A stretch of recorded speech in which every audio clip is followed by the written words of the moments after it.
Haiver FM, How Community Radio. Welcome to the third Haiver FM Daily Bulletin broadcast in association with Mental Health Awareness Week. From the 9th to the 15th of May, we'll be broadcasting a special bulletin every day where we have a little chat with key individuals from in and around the How. Today we're joined by Craig from Zen Life 5. Craig, can you tell us a little bit about what you do as well as what Zen Life 5 does? I struggled with my health, with anxiety and various things. And so I discovered mindfulness as a way of kind of helping with my anxiety, and now it's kind of helped with everything else. So I decided to leave the council and set up my own self-employed business, which is Zen Life 5. So I basically, what I do now, and before the pandemic, I used to run mindfulness groups and workshops and courses for various individuals in 5, but also organizations as well. So I've worked with like the 5 Cultural Trust, Kingdom Housing, various NHS 5 as well I'm working with at the moment. But since the pandemic, I've gone online. So I'm doing this kind of thing on Zoom, various, internet ways of bringing mindfulness to 5 and beyond as well. Mindfulness now it's been a buzzword for a few years, but it's now really beginning to integrate into organizations and things. So what is mindfulness, Craig? You could also call it awareness. So it's awareness of the moment you're in. So you sort of might have heard about being in the present, being in the now, rather than being in the future or the past. And what mindfulness is a practice that you consciously choose to come back to the moment you're in. So, for example, you're drinking your tea there. You could mindfully drink your tea, which is like you're holding your tea, you're holding the mug, so you're feeling the awareness of the mug in your hand. You're tasting your tea, so you're noticing the taste. You're present with your tea, basically. Your mind might wander off into thinking about the future, like, well, what have I got to do rest of the day? Or you might be bothered by what happened yesterday, or you could be worrying or getting anxious about things that aren't currently where you are. So mindfulness is noticing that you've left the present moment in your mind, you've kind of gone into the future or the past, and then to bring yourself back to the present through a mindful practice like, well, I can hold my mug of tea, that can ground myself in the present moment. So mindfulness is bringing you back to the present moment where your body always is. We only exist in the now, really. It's our mind that can go off into the future or the past and relive things that have happened to us. So we were talking about loneliness. So loneliness is the thought of missing someone, perhaps. Maybe you lived with someone and now they're no longer there. Or like you were saying earlier, with the loss of community provision, with halls and clubs and crafts and working together, people are getting more isolated, and with COVID as well, more isolation. But often you're sitting in your home and it's the thoughts of the isolation that cause more pain and suffering in you. Whereas you can sit in a room, the actuality is I'm sitting in this room. Now I could be feeling lonely or I could be feeling quite happy. The situation outside of me is no different. But what the situation in my mind might be is the difference. Thinking that I'm on my own, I don't like it, this is horrible. These are mind kind of concepts, if you like. And bringing yourself back to the awareness of the moment you're in, which is basically what mindfulness is. It's all about not judging the moment you're in. So it's like, well, okay, at this moment I'm sitting here and there isn't anybody else here. This is true. How am I feeling about that? So can I bring my awareness to my body instead of this thinking process, because it's the thinking process that makes things worse. So you could be sitting here going, I hate my life. I hate that I'm on my own. There's nothing to do. I don't know how I'm going to cope going into the future, you know. So your mind is in the future, worrying about the future. It's also in the past, you know, saying everything's gone to pot. So you're not present. So mindfulness, and it's been a brilliant practice for me, and it's really helped with my anxiety and everything. It's transformed my life, in fact. You find that when you live your life in the present, you can there's more ability to cope with the moments. And you do get obviously waves of loneliness or waves of anxiety, or of course, you know, our mind is never going to stay present. It's always moving about. But if you can notice that it's doing that, you have a chance of coming back to the moment. And that is where the peacefulness and the calmness that we're wanting is actually present. You'll find there's conditions for happiness in the moment. You could really enjoy your cup of tea. But if you're sitting there worrying about things, you don't even notice you're drinking the tea. You're somewhere else in your mind. What can people do to improve their mindfulness? It's sort of baby steps, really. It's little practices during your day. You know, you can practice being in the moment. You can still plan for the future and go to meetings and things like that. But you know you're doing it. That's the difference. There's this awareness. It's because if you're not aware, sometimes you get caught up in your thoughts, and you could be planning for a future or worrying about a future for hours. And then suddenly you wake up and you sort of think, oh, I've been thinking about this thing for ages, you know. It's like when you try and go to sleep and your mind is racing, thinking about tomorrow, the next day, the week after. You can't seem to settle, you know, you can't seem to calm yourself. So these baby steps of mindfulness during your day allow your mind to kind of settle and to begin to calm. It can still think about the future. There's no problem with that. But if you're aware that you're thinking about it, then you have a choice of how long you want to think about it. And you sort of think, oh, well, if I come back to the moment, that's good for me. It's good for my health to ground myself in the present. So little ways you can do that. I'll give you examples. When I wake up in the morning, I breathe. So before I get out of bed, because I put my, you know, switch my alarm off, and immediately your mind is like, right, what have I got to do today? I've got this to do, that to do. I've got, you know, you could be rushing. So instead of rushing, take a few breaths, you know, breathing in, breathing out. You're feeling your breath.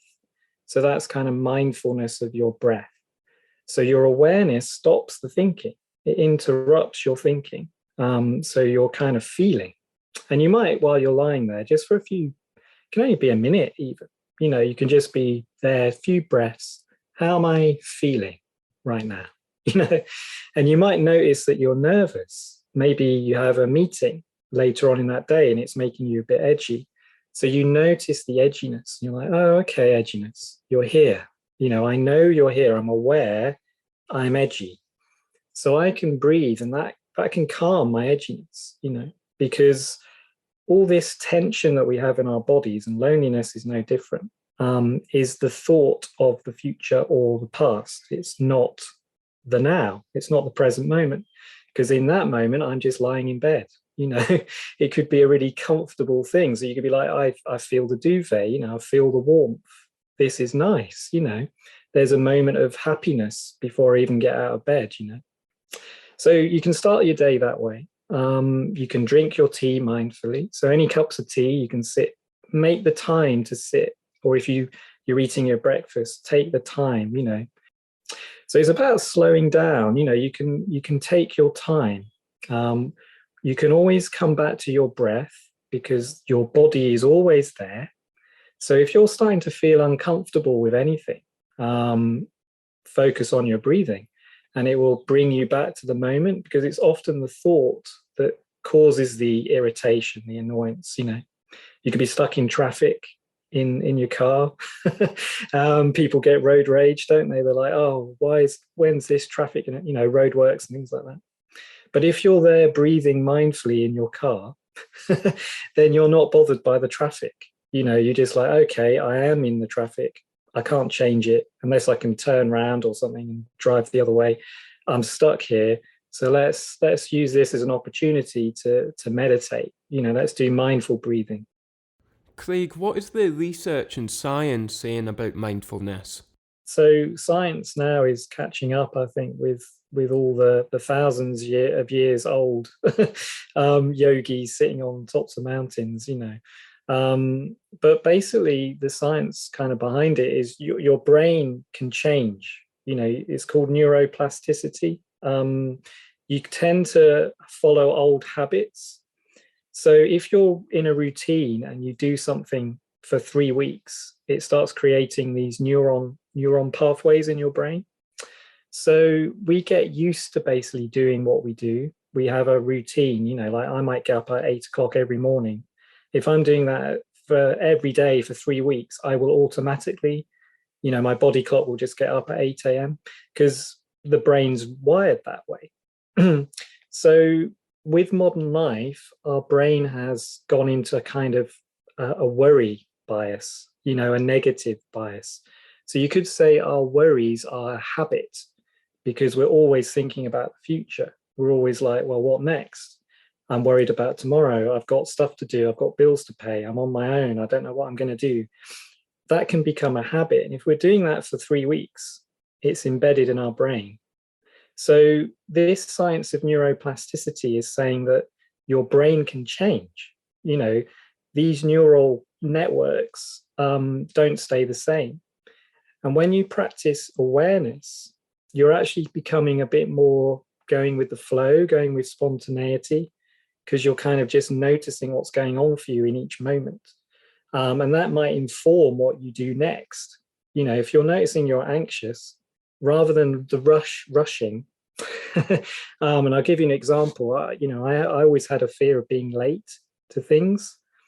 So my neural network was when I was ever late to something, I would start getting anxious. I would start getting panicky because I'm like, oh, I must get there. Through the practice of mindfulness, I've noticed that anxiety, the fear of being late, and I've paused because I've got a choice because I'm noticing it. I'm like, well, let's lean into that a little bit, rather than just rushing off to get there really early. I've still got plenty of time. Let me just have a mindful cup of tea or mindful sitting and just allow that anxiety to be there and allow it to go and breathe, breathing with it, etc. And what I've found is that because I've been doing that practice, my neurons have changed. So I don't get as frightened about being late as I used to. The science now is noticing that your brain patterns can change, and we have the power to alter that neural network, if you like. And so it's really getting quite interesting now. We're beginning to tap into the power of the mind. Thoughts as well seem to be, intricately linked to our emotions. They're not separate. But we're also, with meditation, we're not just our thoughts, because we can be aware of them and we can say, yeah, actually, I like that thought. I'll go with that one. Or I'd be like, actually, no, that thought's no good for me because I'm noticing it's making me feel horrible or whatever. So I can let that thought go by, And most of our thoughts are based on our past conditions and situations that we've managed to get ourselves out of. A lot of our mind is about solving problems and keeping ourselves safe. That's its job. What the brain is, the neurons that are there are things, especially traumatic events. They're really deeply rooted in, but they're based on our past. So the awareness of the moment, you start to realize, you like go, oh, well, I'm only acting out because I acted out this way in 1980, when I was 7 years old. So actually now I'm an adult, maybe I can do it differently. Maybe I can, allow this process to be, rather than trying to fix it with my brain. You find the more you meditate, you think less. and you find you're less fearful of life. And what comes in its place is a kind of joyful kind of peacefulness in a way. Craig, thank you very much for this little chat today, and thank you for tuning in to our Haiver FM Daily Bulletin broadcast. Our track of the day today is by Angie Townsend. Angie, unfortunately, passed away in 2016 after a long 4-year battle with breast cancer. It is our absolute privilege and honour to showcase and put a spotlight on one of Edinburgh's most poignant prog rock artists. Without further ado, here is Dance With Me by Angie Townsend, only on Haiver FM. They said to me I was nothing more than a pint-sized redhead. Never have a boyfriend, 'cause I never was a cool girl. They said to me I would never be a singer, 'cause I didn't have the right voice, and I never would write songs. But oh, there's a fire within my belly, oh. Never judge a book by its cover, oh. Just bide your time till you can be. You can be who you want to be, so dance with me in the heavenly water. Skip and play in the heavenly seas. Sing every song that's ever been written. Tell your tales and write stories. Soar with me on the wings of an eagle, over mountains covered in snow. Fill your life with people and places. Grab your dreams, don't ever let go. Live your dreams, don't ever let them ever say no.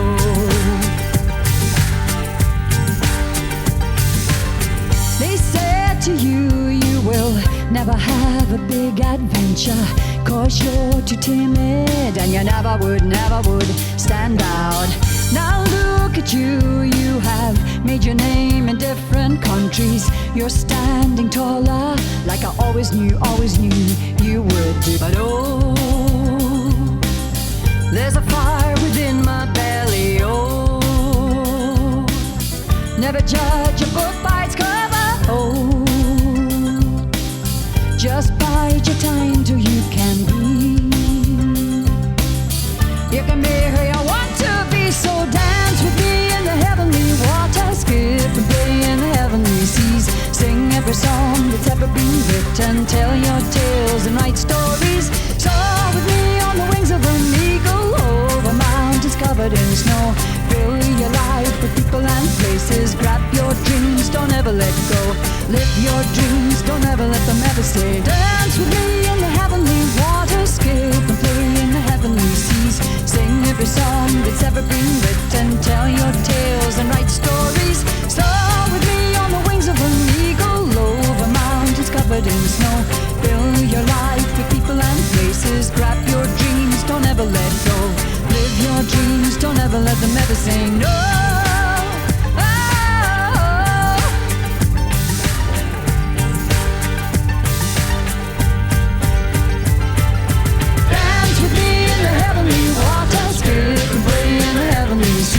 Sing every song that's ever been written. Tell your tales and write stories. Soar with me on the wings of an eagle, over mountains covered in snow. Fill your life with people and places. Grab your dreams, don't ever let go. Live your dreams, don't ever let them ever say. Dance with me in the heavenly water. Skip and play in the heavenly seas. Sing every song that's ever been written. Tell your tales, write stories. Soar with me on the wings of an eagle, over mountains covered in snow. Fill your life with people and places. Grab your dreams, don't ever let go. Live your dreams, don't ever let them ever say no.